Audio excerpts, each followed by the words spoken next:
Hi folks, stem cell transplant preparation has begun in earnest. As yesterday I spent from 10:30 in the morning until 6 o'clock at night doing various tests and meeting with various professionals. The tests included a pulmonary function test, a full body x-ray, and an echocardiogram. Here, in fact, here's a photo of me preparing for the pulmonary function test. Meetings included those with a dietitian, a psychologist, a social worker, and Dr. Jana herself. Everything's moving along just nicely. I also want to mention about the blood work from Monday. It was excellent. Nothing to talk about. It was probably one of the best full panels that I've had done.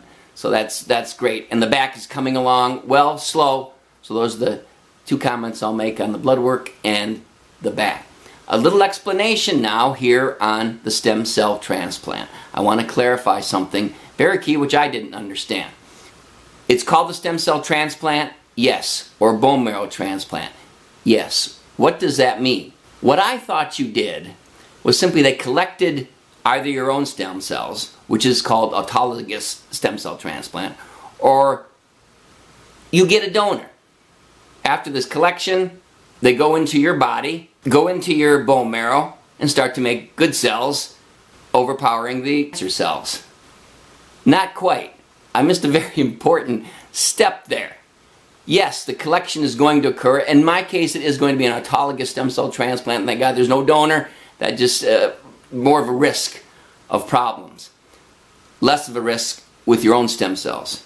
A collection will be done. I'll go into the collection process as there's some steps there and explanation that needs to be done about the collection process. So your stem cells will be collected.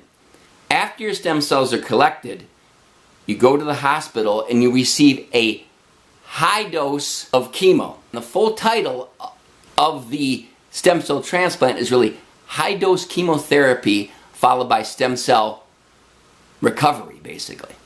Because you're receiving such a high dose of chemo, even in a 1-hour infusion, you are going to most likely, again each individual is different, will be experiencing some significant side effects from this chemotherapy.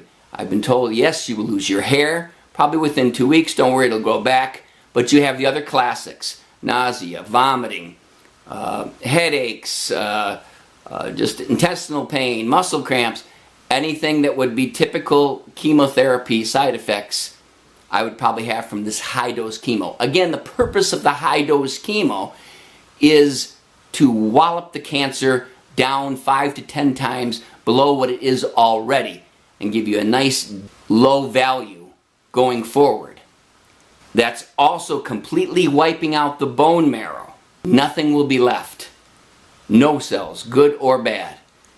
Now you go to the stem cells that you've collected, infuse them back into the body.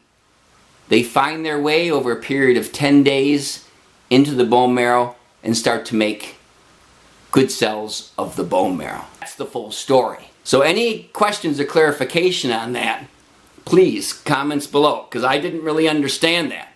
Stay with me and I'll try to, again, at various points on these updates, give little explanations more detailed of the stem cell transplant. All right, cheers.